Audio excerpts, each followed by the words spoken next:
본 방송에서 제공하는 투자 정보는 투자 판단에 대한 조언입니다. 방송에서 제공하는 주식의 가치, 가격 상승 및 하락에 대해서는 방송사에서 보장하지 않습니다. 실시간 정보 브리핑입니다. 외국인 투자가들이 이달 들어 한국의 10년물 국채 선물 매도를 크게 늘리고 있는 것으로 파악됐습니다. 특히 금리 인하 기대감이 낮아진 상황에서 이란과 이스라엘 전쟁 등으로 중동의 지정학적 리스크마저 커지면서 국내 자본시장에서 외국인 이탈이 심화될 수 있다는 우려가 나옵니다. 다음 소식입니다. 중국 국가통계국은 중국의 올해 1분기 국내 총생산 성장률이 5.3%로 집계됐다고 발표했습니다. 이는 지난해 4분기 GDP 성장률 5.2%는 물론 시장 전망치 5%를 웃도는 수치로 1분기 성적표로 일단 청신호가 켜진 셈입니다. 마지막 소식입니다. 미국 테슬라의 주가가 하루 만에 5% 이상 급락한 여파로 국내 2차 전지주들이 모두 약세를 보이고 있습니다. 어제 테슬라는 전기차 침체에 따라 비용 절감을 위해 대규모 인력 감축을 단행한다고 밝혔습니다.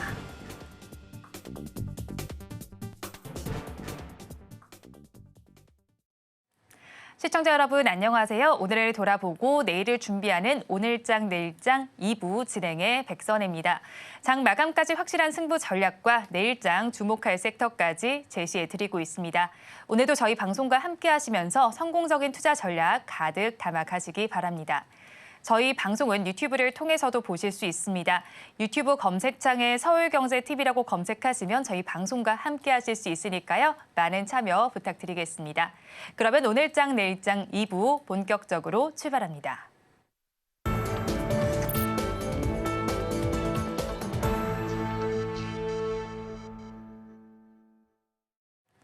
오늘도 두 분과 함께 시장에 대한 이야기 해보겠습니다. 하이투자증권 스마트 PB센터 이청원 PB, 블루드림 리서치 이주현 대표 두 분과 함께합니다. 두 분 어서 오세요. 안녕하세요. 안녕하십니까. 네, 우리 양대 시장 오늘 계속해서 낙폭을 면치 못하고 있습니다. 하지만 낙폭을 크게 키운 이후로는 횡보하는 장세가 계속해서 펼쳐지고 있습니다. 환율 역시도 1,400원대 위까지 좀 터치하는 모습이 나타났는데요. 오늘 시장 상황 PB님께서 어떻게 바라보셨나요? 안 좋습니다. 제가 어제도 이 시간에 나와서 이야기를 우리가 나눴는데요. 어제 시장이 의외로 후반으로 가면서 밑꼬리를 많이 달면서 힘이 강한 것처럼 보였습니다. 그런데 오늘까지 제가 어떻게든 보자고 했던 이유가 처음에 충격을 만회하는 듯한 움직임이 나오다가 언제든지 그 다음날 때리는 경우가 많았습니다. 오늘이 그런 모습이고요. 개인적으로 시장이 조금 더 밀릴 거라고 봅니다. 여러 가지 이유가 있겠지만 우선은 수급적으로 지금 대단히 좋지가 않습니다. 선물시장 기준으로 외국인들이 현재 1조 6천억 원 정도 던지고 있는데 제가 최근에 이 정도 수준의 매도 물량은 본 적이 없는 것 같습니다. 코스닥, 코스피 할 것 없이 사실상 매도 물량이 너무나 많이 나오고 있는 상황에서 외국인들은 풋옵션까지 지금 적지 않게 매수하고 있습니다. 철저하게 시장을 아래로 보고 있다는 겁니다. 그러면 그럴 이유가 과연 이란과 이 중동 지방에서의 전쟁, 이것도 당연히 있겠지만 사실상 더 다른 게 또 있는 거죠. 우리가 한번 생각을 해보면 지금 지정학적 리스크라고 하는 것이 1차적으로 줄 수 있는 변수는 유가를 기반으로 하고 있는 에너지 가격의 상승입니다. 이 에너지 가격의 상승이라고 하는 것은 결국에는 4월에 발표될 CPI라든지 PPI를 비롯해 기타 다양한 물가 지수에 좋지 않은 결과를 줄 것이 자명하고요. 시장 전망치 대비 조금 낮게 나왔다고 해서 그건 안심할 게 아닙니다. 철저하게 CPI 지수, PPI 지수 등이 시장의 전망치보다 조금 낮게 나왔다 하더라도 아마 이번 달보다는 높을 겁니다. 그게 의미하는 것은 결국 물가를 잡는 그 과정이 점점 더 어려워지고 있고 연초부터 무언가 모르게 정책, 특히 통화 정책에 있어서의 어려움이 생기고 있는 게 아닌가 그리 보여집니다.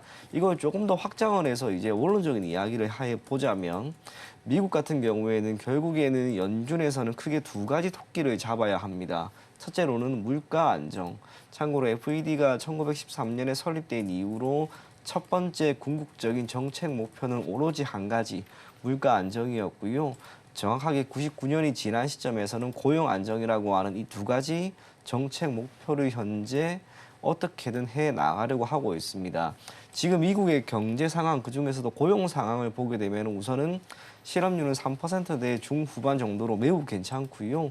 고용 또한 매우 안정적으로 나오고 있습니다. 고용이 안정적으로 나오다 보니까 나타나는 현상이 결국 소비가 지금 되는 거죠. 그게 어제 새벽에 발표가 되었고 미국에서의 소비도 명확하게 잘 나오고 있다는 거. 결국 GDP가 올라가고 있는 거예요. 미국은 경제가 잘 성장하고 있습니다. 남아있는 건 하나밖에 없습니다. 물가.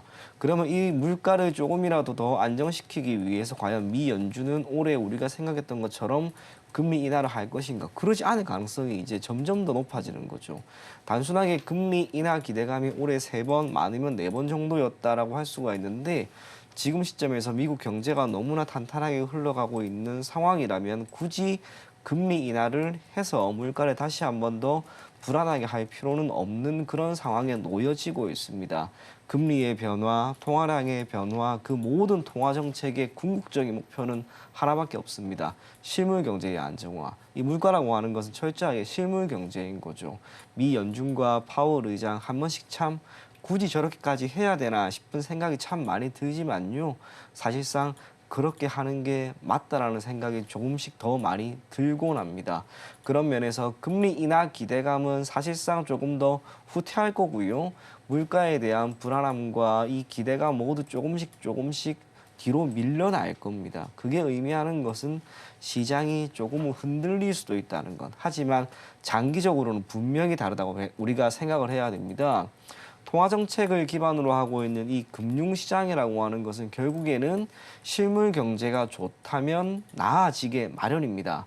일시적인 충격이 되든 단기적인 충격이 되든 지금 주식시장이 좋지 않지만 미국의 경제 상황은 좋습니다. 특히 미국의 소비라고 하는 것은 전 세계 25%를 혼자서 차지하기 때문에 미국 경제가 좋다는 것은 전 세계 경제가 앞으로 나아질 수 있다는 것이고요. 그것은 시간을 두고 우리의 주식시장도 오를 여건으로 작용할 수 있는 변수가 될 겁니다.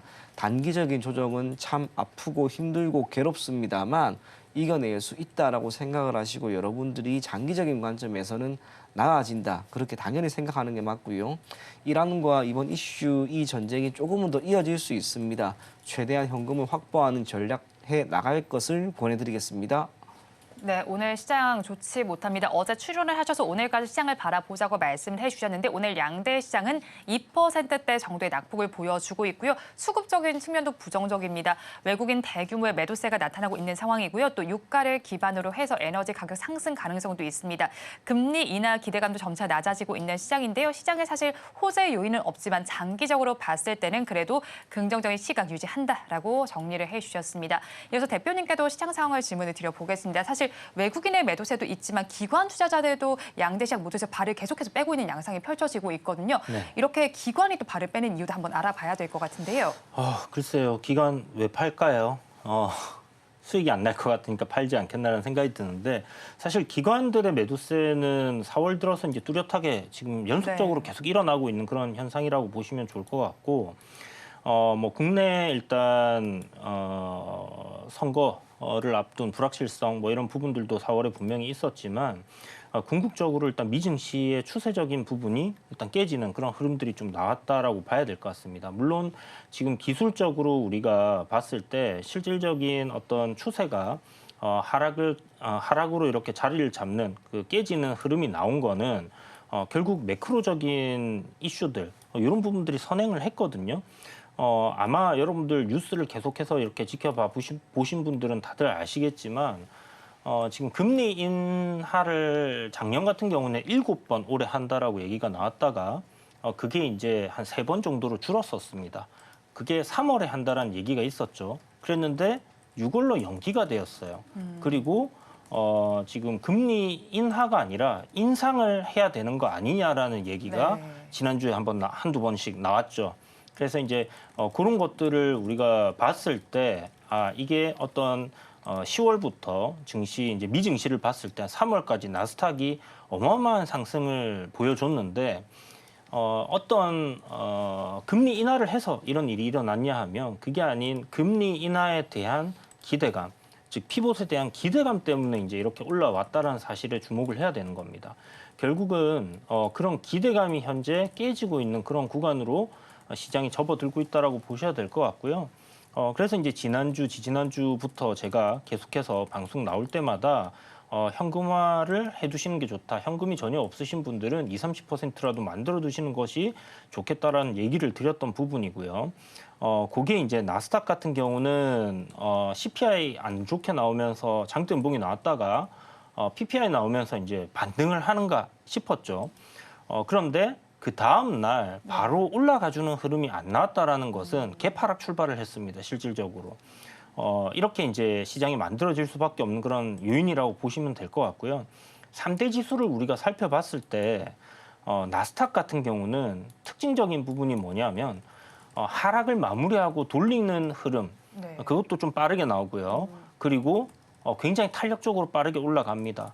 전 세계에서 나스닥에 포함되어 있는 종목들을 사려고 하는 그 대기 매수세가 어마어마하기 때문에 조정 시에는 매수를 하려는 관점들이 굉장히 크게 발동을 하는 거죠. 네. 그래서 추세가 꺾이는데도 3대 지수 중에서 가장 느리게 꺾이는 그런 현상들을 보여주는데요. 다만 또 하락할 때는 그만큼 또 강하게 하락하는 부분들이 분명히 있습니다. 그래서 지금 다우존스 같은 경우를 보시게 되면 이미 차트상 상승 추세가 꺾인 지가 오래되었어요. 그리고 뭐 S&P 500이 그 뒤를 이었다라고 보시면 될 것 같고 나스닥이 마지막으로 지금 추세를 꺾는 그런 흐름이었기 때문에 이 증시의 하락은 좀 예견되어 있었다라고 우리가 볼 수 있는 그런 부분이다라고 생각이 듭니다. 다만 이제 장기적인 관점에서의 지금 하락이 이제 시장이 완전히 꺾이고 내려가느냐라고 물어보신다면 저는 그렇진 않다라는 거죠. 어디까지나 이제 조정인데 그 조정의 폭이 굉장히 클 거다라는 이야기를 드리는 부분이고요. 우리가 2021년도에 금리 인상을 앞두고 겪었던 그 폭락장, 그 정도의 긴 시간의 하락은 오지 않을 거다라고 생각합니다. 단 여긴 전제가 붙겠죠. 물가가 잡혀야 된다. 물가가 만약 다시 한번 여기서 치고 올라가는 그림이 나온다면 모든 게 다시 리셋되는 그런 상황으로 갈 수 있기 때문에 그런 부분들에 계속 우리가 예의주시하면서 일단 올라가던 흐름은 이제 파티는 끝났습니다. 네. 그렇기 때문에 좀 전에 PB님께서 얘기해 주신 것처럼 현금 보유 아직도 안 되어 있으시다면 반등 구간을 활용을 해서 이 현금 비중을 좀 확대하는 전략이 필요할 거고요. 종목들마다 좀 상이할 거예요. 실질적으로 시장이 이렇게 많이 밀려 내려왔음에도 불구하고 추세를 유지해주는 섹터 아니면 종목 이런 것들은 조금 더 보유를 해보시고 그러지 못한 종목들 같은 경우에는 좀 과감한 정리를 하는 그런 전략도 지금은 필요한 시점이다라는 부분들을 생각해두고 보시면 좋을 것 같습니다. 네, 금리 인하 기대감이 있었던 우리 시장이었습니다. 하지만 이제는 금리 인상에 대한 이야기까지 나오고 있습니다. 기대감이 꺾이고 있는 시장 상황 속에서 현금을 확보하는 것도 하나의 전략이겠다라고 정리를 해주셨고요. 나스닥 지수를 한번 살펴본다면 3대 지수 중에서는 가장 늦게 꺾이는 흐름이 나타나고요. 반면에 하락할 때 급락세가 나타날 수 있다는 점까지 염두에 두시면 좋겠고요. 그리고 전제 조건이 있습니다. 물가가 잡히게 된다면 이 낙폭이 크지는 않겠지만 그렇지 못하다면 또 다른 변수가 생길 수 있다는 점까지 염두에 두시면 좋겠습니다. 우리 양대 시장 하락세를 보이는 가운데 양대 시장에서 지금 하락하는 종목수도 꽤 많이 집계가 되고 있는 상황입니다. 그 안에서도 이제 항공주에서도 하락세가 좀 두드러지게 나타나고 있습니다. 고유가와 고환율 상황, 이런 상황이 사실 항공주에는 긍정적으로 작용하지는 않을 것 같습니다. 네. 항공주에 대해서 지금 어떻게 바라보시는지 PB님 의견이 궁금한데요. 제가 오늘 리포트를 항공주만 이렇게 조금 읽고 왔는데요. 네. 사실상 최근에 나온 리포트도 그렇고 오늘 나온 리포트도 그렇고 우리가 생각하지 못했던 게 원달러 환율이었습니다. 네. 그러니까 유가 같은 경우에는 전반적으로 올라갔다 하더라도 그 폭이 그리고 변동성이 대단히 컸던 건 아닙니다. 우상향하는 기조가 나왔기 때문에 이와 관련된 전반적인 분석 자료 또한 어느 정도는 반영을 할 수 있었다라고 하겠지만 원달러 환율은 지금 며칠 만에 이렇게 급등을 해버렸습니다. 그러다 보니 평균적으로 제시하고 있는 원달러 환율 대비 월등히 올라가고요. 대략 4에서 5%까지 더 오르지 않을까 그리 생각을 합니다. 그래서 1분기 기준으로 우리가 대한항공이나 아시아나를 제외하고 LCC항공사라고 할 수 있는 제주항공, 진에어, TA항공 실적은 모두 좋게 나올 거라고 생각이 됩니다. 그리고 그러한 전망이 이어지고 있고요.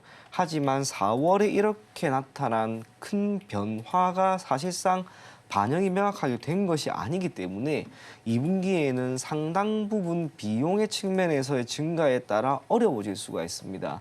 특히 LCC 같은 경우에는 매출액 증가라고 하는 부분이 어느 정도는 제한적입니다. 이유가 우리가 해외에 여행을 간다라고 했을 때 내일 간다면 오늘 예약하는 게 아니죠. 몇 달 전에 예약을 합니다. 네. 그래서 대기석이라고 하는 게 사실상 많이 없고요. 올해 LCC 같은 경우에는 현재 기준으로도 평균적으로 94.7% 수준의 예약률을 보이고 있습니다.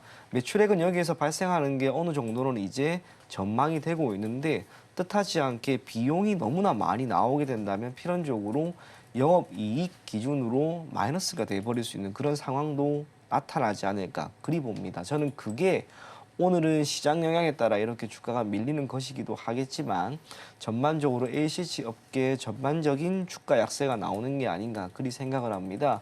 단순하게 생각하면 코로나19 이후로 비행기는 이제 더 자주 뜹니다. 네. 또 LCC 항공사 같은 경우 대표적으로 티웨이 항공이라든지 또 진에어 같은 경우에는 해외 노선을 크게 확충합니다. 그중에서도 티웨이 항공 같은 경우에는 지금 파리를 기본으로 해서 로마라든지 유럽발 노선을 크게 확충을 했고요.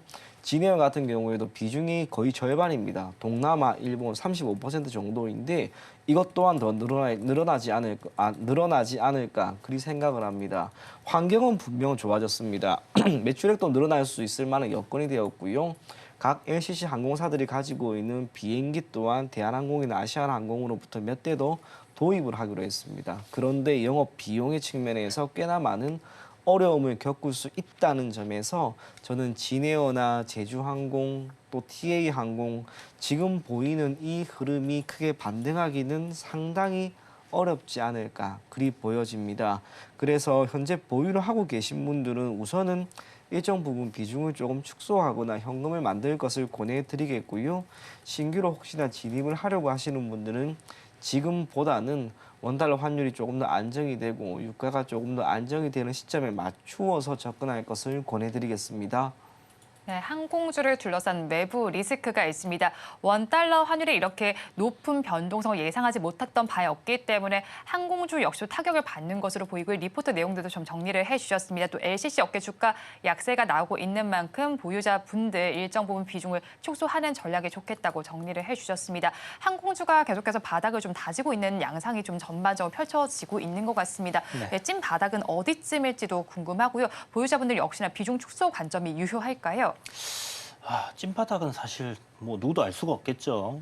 그런데 이제 좀 전에 얘기하셨던 것처럼 환율이 급등하고 이제 유류가 이제 유가가 계속해서 고공행진을 하는 상황이 이제 좀 장기화된다라고 했을 때는 이 저 PBR 관련된 저 PBR이 아니라 LCC죠. LCC 관련된 종목들 같은 경우 이제 타격을 분명히 입을 거다라는 부분은 맞지만 그게 이제 장기화되지 않고 일시적인 어떤 현상으로 이제 끝난다라고 하면 어떤 분기적인 실적의 타격은 있을 수 있겠으나 이후에 뭐 안정적인 유가 그리고 환율로 정착이 된다라고 했을 때는 뭐 다시 한번 좋은 실적에 따른 흐름들은 나오지 않겠나. 결국 이제 우리가 겪었던 코로나 같은 그런 사태가 다시 발생하지 않는다면 긍정적인 요인으로 볼 수 있을 것 같고요. 티웨이 항공 같은 경우는 이제 그 대한항공과 그다음에 그 아시아나항공의 합병에 따른 부분, 유럽에서 이제 승인을 해줄 때 조건을 걸었었잖아요. 그런 부분에 따른 어떤 수혜가 예상되는 부분들은 결국 추후에 실적으로 나타날 수밖에 없다라고 생각을 들고요. 그렇다면 이제 지금 뭐 하락하는 전저점을 깬 상황에서 굳이 이 종목을 갖다가 싸다라고 매수하기보다는 추세가 상승으로 일단 전환하는 시점까지는 관망 유지하고 있다가 다시 한번 어떤 요건들이 괜찮아진다라면 그때 공략을 해보시는 건 괜찮다라는 생각이 들고요. 한 가지 이제 여기서 생각해 볼 부분은 유가가 이제 지정학적 리스크 사실 뭐 어떻게 될지 누구도 알 수가 없습니다. 예측이 굉장히 어려운 그런 부분인데 바이든 대통령이 올해 재선을 앞두고 있습니다. 그가 재선을 하기 위해서는 물가를 잡아야 됩니다. 네. 그런데 아시겠지만 미국에서 이 유가의 상승, 휘발유 가격의 상승은 엄청나게 국민들에게 타격을 줄 수 있어요. 그렇다면 어떤 방식으로든지 이 부분을 좀 타개하려고 하지 않겠나라는 생각이 들고요. 지금 환율이 1,400원 가까이 이제 올라왔는데 전고점을 넘어서 이게 계속해서 상승을 할까라는 부분에 저는 일시적인 현상으로 끝나지 않겠나라고 생각을 하고 있습니다. 그래서 그렇다면 좀 장기적인 관점에서는 그렇게 너무 비관적으로 볼 필요는 없지 않겠나라는 생각을 가지고 있어요. 네, 일단 항공주 분기에 실적 타격은 있습니다. 하지만 유가와 환율이 안정적으로 변하게 된다면 실적에 대한 흐름도 나올 거니 그 이유를 한번 살펴보자고 정리를 해주셨습니다. 이어서 종가 베팅할 섹터를 알아보겠습니다. PB님, 오늘은 어떤 네. 섹터 가지고 나오셨나요? 저는 식품이라고 할 수 있고요. 거기에 조금 더 세부적으로 들어가자면 뭐 면이나 스낵 같은 라면이라고 생각하시면 좋을 것 같습니다. 우리나라가 라면 참 잘 만듭니다. 네. 진짜 맛이 있습니다. 그러한 상황에서 지금은 해외 시장에서의 판매도 꾸준히 늘어나고 있고요. 사실상 내수보다는 이제 수출 쪽으로 조금씩 그 비중이 높아가는 그런 모습입니다.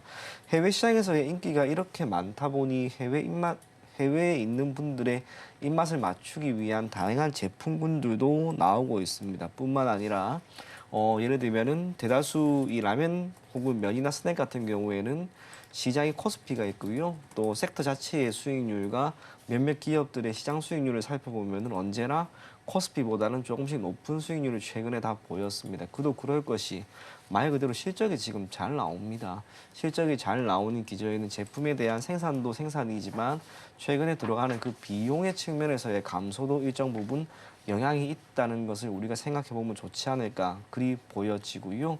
인기라고 하는 게 한순간에 누그러들거나 사그라들 것은 결코 아닐 겁니다. 현 시점에서 우리나라의 농심이나 또 삼양식품 같은 경우에는 해외 시장에서의 직접적인 판매 법인을 만들어서 조금 더 나은 판매를 하기 위한 움직임을 보이고 있습니다. 여건은 분명 더 나아지고 있다는 것. 그런 면에서 관련된 섹터를 변동성이 조금은 작기 때문에 한편으로는 안정적인 측면에서 조금 더 눈여겨볼 것을 권해드리겠습니다. 네, 식품과 관련된 종목들도 몇 가지들이 좀 호진해 있는 상황인데 어떤 종목에 조금 더 집중을 해서 볼까요? 삼양식품입니다. 사실상 지금 삼양식품이 상대적으로 가장 좋습니다. 이유가 삼양식품 하면은 그 불닭볶음면. 정말 좋은 거 봐요. 저희 일부에서 다른 대표님께서도 예. 이 종목을 짚어주셨거든요. 예, 그래서 약간 속상하긴 했는데요. 사실상 불닭볶음면 이게 지금 너무나 외인이고 너무나 큰 화제입니다. 단순하게 삼양식품의 기업 가치를 올린 제품은 그리고 그 제품이고 그와 함께 지난해 8월 무언가 큰 변화가 있었는데요.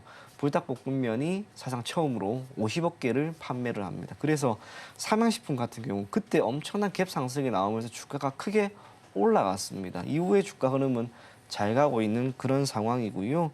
최근에는 투입되는 원가, 뭐 밀이라든지 전분, 팜유 가격은 내려갑니다. 원달러 환율이 조금씩 올라가다 보니까 해외 시장에서 판매할 때 가격 경쟁력까지 지금 생기고 있습니다. 그것보다 더 중요한 것은 입맛이라고 하는 게 쉽게 변하지가 않습니다, 진짜. 그러다 보니 우리도 라면 같은 경우에도 한번 먹기 시작하고 이 라면에 익숙해지면은 그 라면만 계속 먹는 것처럼 네. 해외 시장에서도 한번 불닭볶음면 그리고 여기서 파생되는 뭐 까르보 불닭볶음면 여기에 대한 입맛 자체가 어느 정도 고정이 되었기 때문에 계속해서 찾게 되는 그런 모습이 나오지 않을까 그리 보여지고 기존의 불닭볶음면이 시장 그리고 동사에 대한 전체 매출에서 차지하는 비중이 절반이 넘었는데요. 지금은 40% 정도로 줄어들었습니다. 하지만 그 자리를 까르보 불닭볶음면이라든지 기타 라면이 조금씩 채워가고 있습니다. 제품의 다변화라고 하는 것을 토대로 사업의 안정성은 조금 더 생기고 있는 모습으로 보여지고 해외 시장에서의 매출은 중국이 대략 18% 정도 그리고 미국이 13% 정도입니다. 아쉬운 거는 내수 쪽에서의 매출은 감소하고 있다는 것. 이건 여러 가지 측면에서 해석이 되겠지만 소득이 조금씩 올라가죠. 그러면 라면에 대한 수요는 조금씩 감소합니다. 일주일에 2번 먹다가 이제 돈을 조금씩 벌기 시작하니 한 번만 먹는 거죠. 하지만 중국은 현재 시점에서 1인당 국민소득이 그렇게 높은 국가는 아니기 때문에 우리의 이러한 제품군에 대한 선호도는 더 올라가지 않을까 그리 보여집니다. 동사에 대한 목표 주가가 29만 원까지 지금 나와 있습니다. 오늘 나온 자료에서도 그랬는데요. 네. 저는 개인적으로 그 가격까지 가려면 우선은 변동성이 적지 어느 정도는 상대적으로 작은 기업이기 때문에 시간이 너무 오래 걸릴 것 같습니다. 그래서 목표 가격은 우선은 27만 5천 원, 손절 가격은 23만 원 제시해 드리도록 하겠습니다. 종가 베팅할 종목으로는 삼양식품을 짚어주셨습니다. 목표 주가가 27만 5천 원이고요. 손절 라인 23만 원 제시해 주셨습니다. 이어서 대표님께서 가지고 오신 종가 베팅 섹터 알아보겠습니다. 네, 섹터라고 하기는 그렇고요. 일단 유리기판 관련 테마를 조금 주목을 해보면 좋겠다라는 생각을 가지고 있습니다. 시장이 좋지 않을 때 항상 움직이는 그런 해지 종목들이 있죠. 오늘 보면 뭐 제주은행이라든지 엘컴텍이라든지 뭐 이런 식으로 이제 품절주나 금 관련된 종목이나 시장이 하락할 때 항상 주목을 받는 그런 종목들이 있고요. 또 이런 하락장이 며칠 이어지면요, 시장이 적응을 하면서 테마주들의 수급이 좀 쏠리는 경우들이 있습니다. 그래서 오늘 보면 뭐 초전도체 관련 종목들도 좀 강한 흐름들을 보여줬는데 일단 유리기판이 최근에 좀 강하게 움직였던 그런 테마였고 이런 구간에서의 어떤 반등 포인트가 좀 잡히지 않겠나 하는 생각을 가지고 있습니다. 이 유리기판 같은 경우는 뭐 앞서서 필옵틱스라는 제가 종목을 소개해 드릴 때 네. 그때도 뭐 이야기 드렸지만 먼 미래의 일을 우리가 예견을 하는 게 아니라 이미 양산에 들어간다라는 얘기. 2분기부터는 이 유리기판이 이제 양산되어 나온다라고 보시면 되기 때문에 실질적으로 여기에 장비를 납품하거나 소재를 제공하거나 하는 그런 기업들이 수혜를 받는다라고 보시면 될 것 같아요. 그런 관점으로 일단 강하게 올랐던 종목이 강하게 빠졌으면 또 반등도 시게 나옵니다. 그런 관점으로 이쪽 섹터를 한번 지켜보는 게 좋을 것 같고요. 어저께 시장이 좋지 않았잖아요. 오늘 더 좋지 않습니다. 그런데 오르고 있다. 빠지지 않고 있다. 네. 이거는 굉장히 좀 중요한 포인트가 있다라고 봐야 되는 부분이고요. 그런 관점에서 이쪽을 보면 좋겠다는 생각이 들었습니다. 오늘 제가 오전에 사실 대본을 쓸 때는 네. 그냥 현금을 갖다가 종목으로 드려야 되겠다. 현금도 하나의 종목이기 때문에 그렇게 이야기를 드리고 싶었는데 지수를 가만히 보다 보니까 이제 5.5에서 계속 빠졌지 않습니까? 네. 내일은 기술적 반등이 나올 수 있는 그런 위치에 왔다라고 좀 생각이 들어요. 코스피 지수 같은 경우 지금 100일선을 오늘 딱 저점에 잡고 있습니다. 외국인들이 좋아하는 이평선이죠.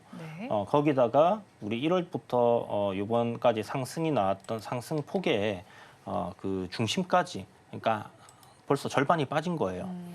고점 대비해서. 그 기술적인 반등이 나올 수 있는 그런 포인트에 좀 진입을 해 있다라고 보시면 좋을 것 같고요.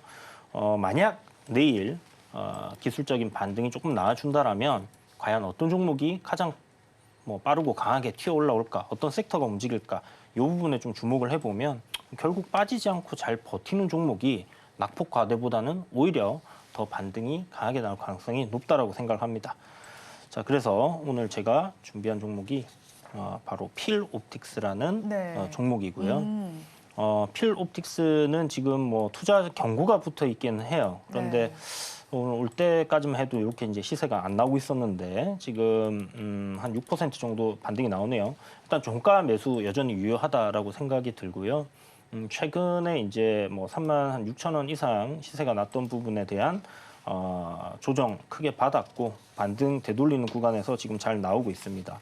필옵틱스 같은 경우는 SKC에서 이제 네. 2분기부터 유리 기판 양산 들어가는 부분에 있어서 TGB라고 하는 이제 장비를 납품을 하고 있어요. 그래서 이 유리 기판이라는 건 지금 AMD, 인텔 그 각 반도체 기업들에서 차세대 플라스틱을 대체할 수 있는 기판으로 보고 있고 왜 이 유리 기판에 주목을 하냐면 기존의 플라스틱 기판 대비해서 그 효율성, 그러니까 트랜지스터라고 해서 거기서 이제 진행 이제 뭐 읽고 쓰고 하는 그런 부분들이 이제 왔다 갔다 하는 그런 효율성이 한 8배 정도 좋아집니다. 거기에 전력 소모는 절반으로 줄어드는 그런 부분들이 있기 때문에 지금 최근에 AI 열풍으로 인한 데이터 센터, 거의 뭐 AI 데이터 센터 하루에 하나씩 지어지고 있다는 얘기가 나오는데 네.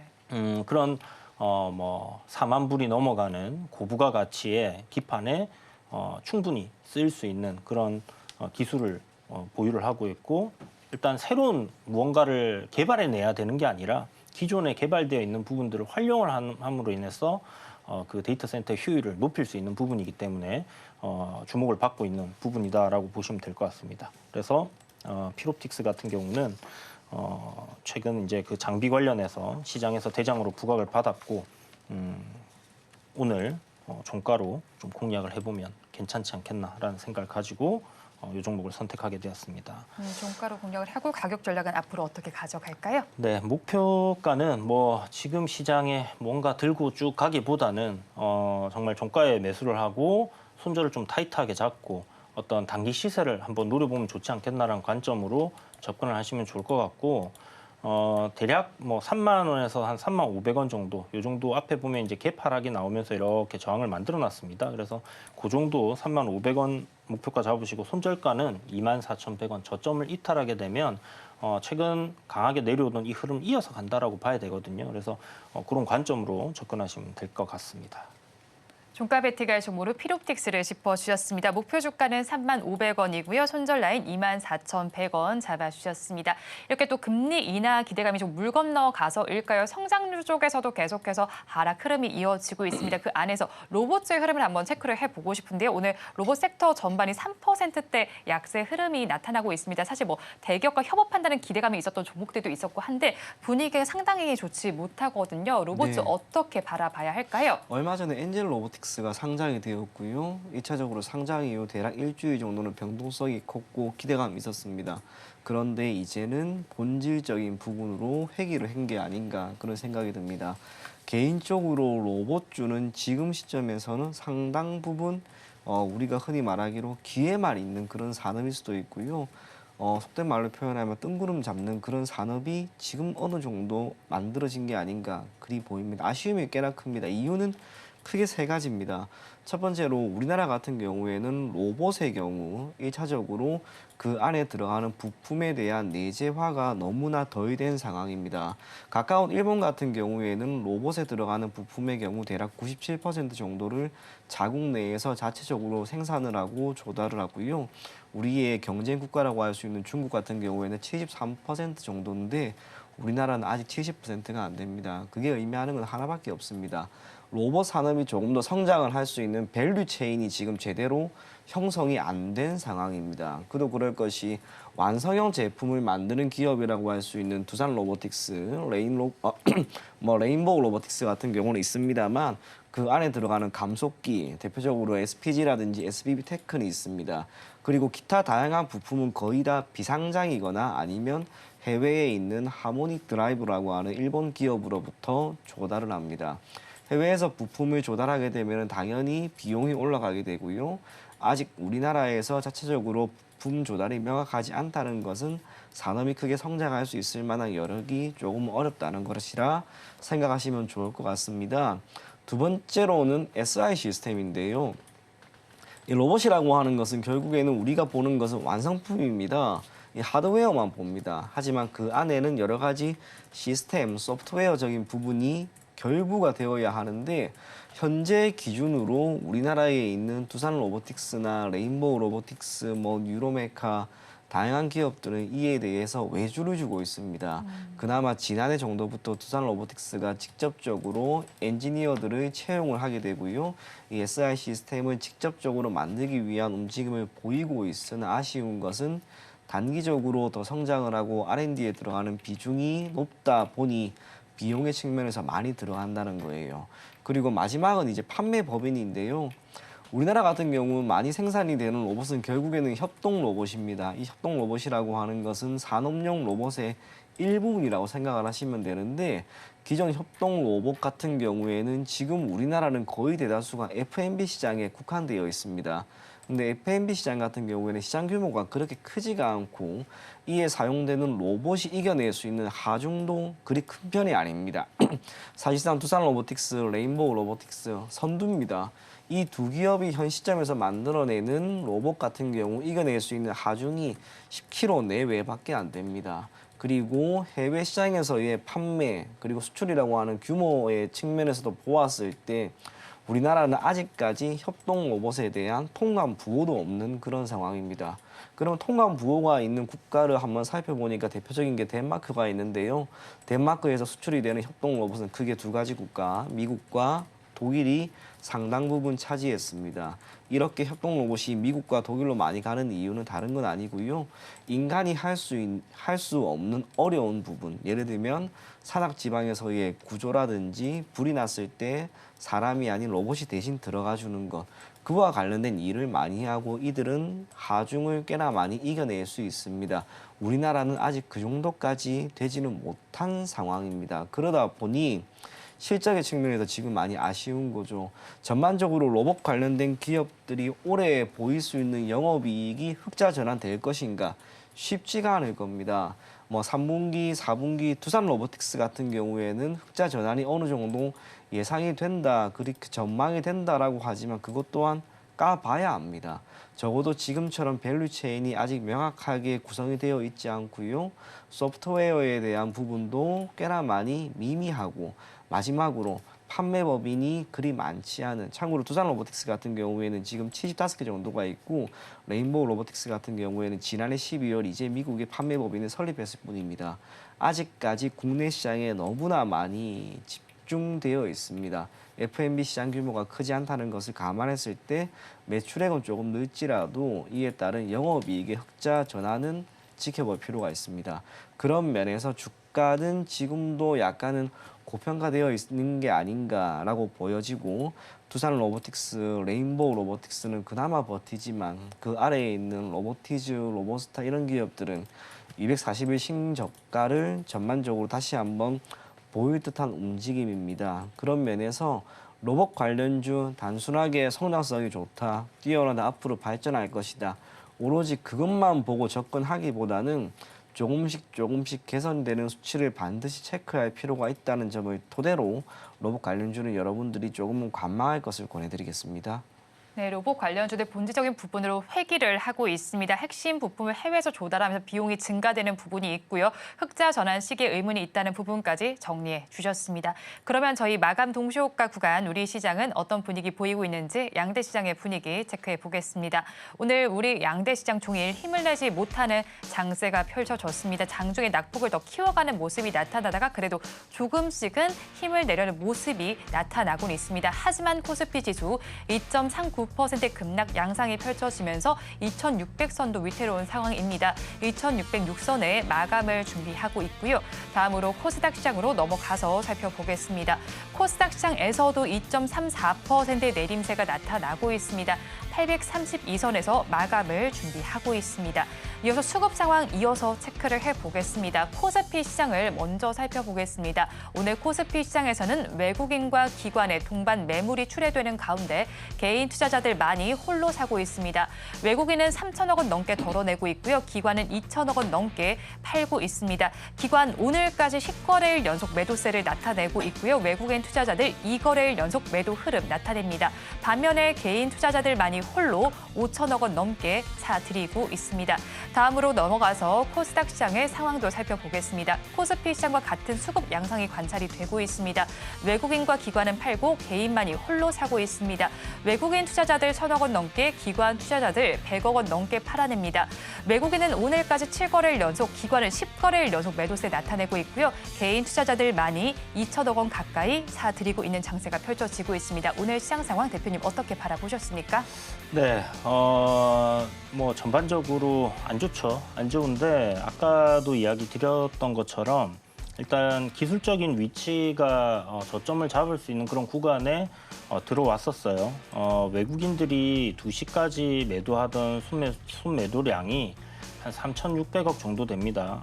그리고 지금 장막판에 한 600억 정도는 매수로 전환이 되었고요.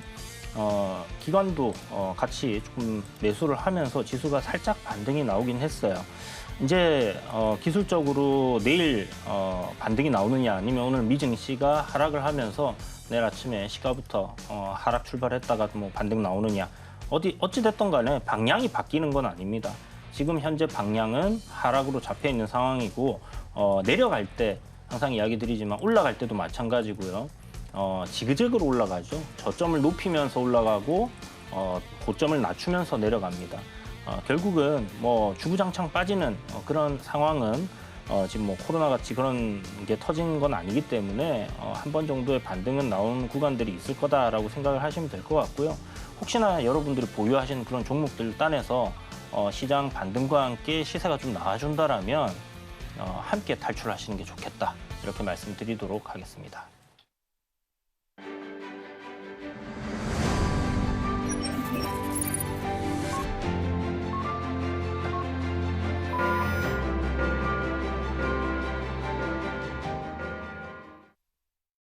오늘 우리 양대 시장은 모두 2%대로 급락 마감을 했습니다. 장중의 낙폭을 되돌리지는 못하는 흐름이 포착이 됐습니다. 어제보다도 오늘 시장이 더 좋지 못하다라는 평가를 해주셨는데요. 업종별로는 어떻게 마감이 됐는지 이어서 살펴보겠습니다. 하락한 업종이 역시나 더 많이 집계가 됐습니다. 코스피 시장을 살펴봤을 때 음식료업을 제외한 모든 업종에서는 파란불이 켜졌습니다. 그 안에서 가장 크게 힘을 내지 못했던 업종이 의료 정밀 업종입니다. 4%대로 급락 마감을 했고요. 그 뒤를 이은 업종이 기계 업종으로 3.17% 하락 마감, 운수 창고 업종에서도 3%대 하락률이 나타났습니다. 다음으로 코스닥 시장으로 넘어가서 살펴보겠습니다. 코스닥 시장에서는 모든 업종이 하락 마감을 했습니다. 그 안에서 가장 크게 빠진 업종은 반도체 업종으로 3.96%의 내림세가 나타났고요. 그 뒤를 이은 업종이 IT 하드웨어입니다. 3.46%의 약세, 기계 장비 업종에서도 3%대 약세가 나타났습니다. 자, 오늘 시장 상황 PB님께서는 또 어떻게 마감 상황 바라보셨나요? 아까 이야기한 것과 저는 크게 개인적으로 다르지 않습니다. 장 후반 들어서 낙폭을 조금 줄이는 모습이 나오긴 나왔습니다. 그나마 조금은 그래도 마음이 조금 편해지는 건 있는데요. 사실 지금 외국인들이 옵션 시장 풋옵션을 더 샀습니다. 지금 이렇게까지 사버리게 되면은 1번 내일 시가 자체를 크게 떨어뜨릴 가능성이 있으면서 이거를 청산을 할 수도 있고요. 그게 아니라 내일 반등이 조금 나오면 이 물량을 털어내기보다는 가지고 있으면서 시장을 더 밀 거라 봅니다. 그런 면에서 저는 1차적으로 코스피는 우리가 2600포인트를 민다라고 생각을 하고 애당초 대응을 하는 게 맞지 않을까 그리 보여집니다. 그래서 현금에 대한 부분은 여러분들이 계속해서 가지고 갈 필요가 있을 것 같고요. 지수가 빠진과 동시에 오늘 삼성전자도 2.68% 정도 빠졌습니다. 불과 얼마 전만 하더라도 10만 전자리 이야기 나왔는데 8만 원 깨니까 그때 이제 팔 걸 그런 이야기 참 많이 하고 납니다. 지금 시장은 전반적으로 꾸준히 올라가는 종목이 계속해서 수익이 나기보다는요. 수익이 조금씩 나면은 그때그때 정리를 할 필요가 있는 그런 시장이라고 저는 봅니다. 그런 면에서 삼성전자는 결국 다시 한번 8만 원까지 회귀를 했습니다. 전 고점 수준에 머무르고 있기 때문에 반등은 그래도 나오지 않을까라고 생각을 하나 8만 6천 원에 매수를 하셨던 분들은 지금 기준으로 6천 원이니까 대략 8% 정도 올라가야 합니다. 삼성전자의 주가 변동성을 감안한다면 8% 결코 쉬운 게 아닙니다. 그리고 삼성전자가 8% 오르면 시장은 그것만으로도 대략 1.6% 정도 올라야 하는데 지금 녹록치 않은 그런 상황입니다. 그래서 현금을 최대한 보유를 하고 있고요. 기회는 분명히 올 겁니다. 이란의 중동 지방에서의 전쟁 이것은 애당초 우리가 확산이 되지 않을까 그렇게 생각을 해버리고 미국에서 보이는 연준 의장에서의 직접적인 멘트라든지 발언 거기에 조금 주목하면서 조금씩 이겨나갈 것을 권해드리겠습니다. 네, 외국인이 풋옵션을 더 사는 모습이 나타났습니다. 지수 더 하락할 가능성이 있음도 염두에 두자라고 정리를 해주셨고요. 삼성전자 역시나 하락으로 마감한 모습이 나타났습니다. 그런데 사실 삼성전자는 미국 정부로부터 이제 보조금을 받는다는 이슈도 있었습니다. 자, 그렇다면 오늘 하락은 시장 분위기에 따라서 하락한 걸로 봐야 하는 걸까요? 어떻게 해석을 하실까요? 그 마법의 단어 있잖아요. 선반요? 그렇죠. 선반영과 재료 소멸. 그걸로 봐도 무방하지 않겠나라는 생각도 드는데 사실 지금 반도체 사이클이 돌아가고 있습니다. 실적은 굉장히 좋아지고 있고 낸드 수요는 증가한 데 비해서 감산을 했던 부분 때문에 이제 지금 굉장히 좋은 흐름들을 보여주고 있죠. 실적 1분기 보셨다시피 잘 나왔어요. 2분기도 아마 잘 나올 거고요. 실적적인 면과 무관하게 시장의 분위기 때문에 빠졌다라고 봐야 되는 부분이거든요. 그렇다면 아까 피부님께서 이제 기회가 분명 올 거라고 말씀하셨는데 삼성전자 많이 빠지면 기회 아닐까요? 네, 저희 이제 5만 원 왔을 때, 6만 원 왔을 때 다 네. 기회라고 이야기를 드렸었는데 시간이 지나야 결과가 나오는 부분들, 물론 종목들이 편차가 있습니다만은 뭐 삼성전자는 그렇게 걱정할 필요는 없지 않나 저는 그렇게 생각을 하고 있고요. 빅 사이클이 이제 돌고 있다라는 관점. 지금 당장 어떻게 반도체 판매가 부진해진다. 사람들의 이제 가처분 소득이 줄어들면서 안 좋아진다. 금리를 여기서 이제 몇 퍼센트 더 올린다. 이런 상황이 발생하지 않는다면 저는 무난하게 또 조정 이후에 상승장은 올 거라고 생각 들고요. 지금 작년 10월부터 2023년도는 시장이 바닥을 만드는 한 해였고 올해는 상승 추세를 만들어 놨습니다. 그럼 지금은 조정이지 하락장으로 들어가는 건 아니다라는 거. 아까도 전제를 말씀드렸죠. 네. 그런 부분들을 생각하시면서 이 조정 이후에 다시 한번 시장은 또 상승을 할 거고요. 요번에 만들어놨던 고점도 다시 돌파를 할 겁니다. 단 물가가 올라가지 않는다면. 네. 그렇다면 결국은 시간 문제죠. 6월에 금리 인하를 하느냐 아니면 연말에 금리 인하를 하느냐. 금리 인상만 안 되면 된다라는 시각으로 시장을 바라보시면 될 것 같고 그 딴에서 우리가 기회가 왔을 때 어떤 쪽을 봐야 될 것이냐. 실적은 좋아지는데 시장 때문에 하락하고 계속해서 실적이 좋아질 만한 그런 종목들은 네. 무엇이 있을까? 어떤 섹터가 있을까? 그런 부분들을 봐야 되지 않겠습니까? 어떤 섹터가 있나요? 반도체도 있을 것이고요. 네. 자동차도 있을 것이고 화장품도 있을 것이고 전력 설비도 괜찮을 겁니다. 가격 조정이 많이 나온다라면. 그런데 그게 이제 또 그냥 산다고 되는 게 아니라 타이밍이 중요해요. 그죠? 그거는 여러분들이 서울경제TV 이 시간을 딱 애청을 해주시면 네. 이렇게 딱 나와서 또 소개를 해드리고 할 거니까 그때 가서 또 타이밍 맞게 좋은 종목들 소개해드리도록 하겠습니다. 네, 삼성전자에 대해서 이제 한번 짚어주셨습니다. 너무 걱정할 만한 구간은 아니다라고 정리를 해주셨고요. 일단은 실적 개선 섹터를 좀 압축해서 바라보자라고 정리를 해주셨습니다. 자, 그렇다면 이제 삼성전자 오늘 좀 급락을 한 만큼 보유자 분들께서는 대응 전략 어떻게 짜면 좋을지 궁금합니다. 어떤 대응 전략이 좋을까요? 매수 가격에 따라 다르긴 다를 겁니다만 앞서 대표님께서 이야기하신 것처럼 첫째, 모아가는 전략은 저는 괜찮을 거라고 봅니다. 삼성전자의 주가가 우리가 장기적으로 봤을 때 지금 수준에서 머무를 것인가? 그건 아닐 것 같습니다. 그게 두 가지 이유인데요. 첫 번째로는 메모리 반도체 부분에서의 시장 성장과 본격적인 실적이 올해 1분기 기준으로 지금 나오고 있습니다. 내년에 동사의 영업이익이 5년 만에 다시 한번 50조까지 회귀할 것이다라고 하는 전망이 나오고 있고 휴대폰 사업 부분 같은 경우에는 아쉬움이 있다 하더라도 결국에 삼성전자는 여전히 반도체 기업입니다. 반도체 업종 자체 그리고 업황이 개선되는 그런 기로에 있기 때문에 주가와 실적은 결국에는 오를 것이다라고 생각을 하고요. 앞서 이야기한 것처럼 시장도 우리가 배제할 수 없습니다. 미국의 실물 경제가 나아집니다. 그러면 전 세계 경제는 조금씩 더 나아지는 것을 의미하고 그것은 세계 증시의 상승을 견인할 것이다라고 생각을 합니다. 시장이 잘 가는데 삼성전자만 특별히 업황이 나쁘지 않는 이상 소외되지는 않을 것으로 생각하기 때문에 삼성전자 또한 적지 않게 오를 것이다라고 생각을 합니다. 그럼에도 불구하고 앞서 이야기한 것처럼 삼성전자는 기본적으로 주가 변동성이 크지 않습니다. 사실상 올해 같은 경우만 보더라도 연봉상으로 이제 1.91% 올랐고요. 코스피 같은 경우에는 올해 기준 마이너스 1% 정도. 살짝 더 오른 게 전부입니다. 개별 종목이 시장보다 산재되어 있는 리스크가 더 큰 것을 감안했을 때 좋은 투자 대상은 아닌 것 같습니다. 그럼에도 불구하고 주가는 결국 더 높은 수준을 보일 것이다라고 생각을 하기 때문에 조금씩 모아갈 것을 권해드리겠고요. 삼성전자의 주가가 10만 원을 가기 위해서는 지금 기준 25% 올라야 합니다. 삼성전자와 시장과의 상관계수 고려했을 때 시장도 거의 그 정도 올라야 할 겁니다. 그러면 삼성전자보다 더 좋은 종목 분명 많이 있을 거니까 여러분들이 많이 공부하시고 또 저희 방송 보면서 다른 종목도 한번 눈여겨볼 것을 권해드리겠습니다. 네, 삼성전자 분할 매수 전략이 유효하겠다라고 정리해 주셨습니다. 오늘 두 분 말씀 여기까지 듣겠습니다. 지금까지 블루드림 리서치의 이주현 대표, 하이투자증권 스마트 PB센터 이청원 PB 두 분과 함께했습니다. 두 분 말씀 고맙습니다. 오늘장 내일장 2부에서 전해드린 내용 정리해서 보여드리겠습니다. 화면으로 확인해 보시죠. 오늘장 내일장 2부의 핵심입니다. 먼저 이주현 대표의 종가 베팅 종목 피롭틱스입니다. 인텔 등의 적용 가능성이 증가하고 있는 유리기판 관련주입니다. 목표 주가는 35,500원, 손절 라인 24,100원입니다.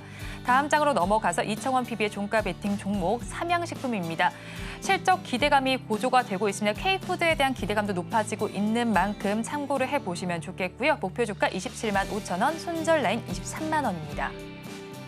본 방송에서 제공하는 정보는 투자 판단에 대한 조언일 뿐 해당 주식의 가치와 수익률을 보장하지는 않습니다. 아울러 서울경제TV와 서울경제신문은 당사의 브랜드입니다. 최근 당사를 사칭하는 피해 사례가 늘어나는 만큼 각별히 주의해 주시기 바랍니다.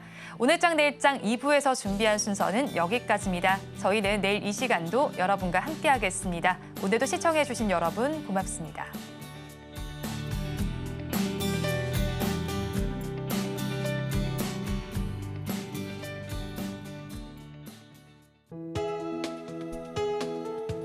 본 방송에서 제공하는 투자 정보는 투자 판단에 대한 조언입니다. 방송에서 제공하는 주식의 가치, 가격 상승 및 하락에 대해서는 방송사에서 보장하지 않습니다.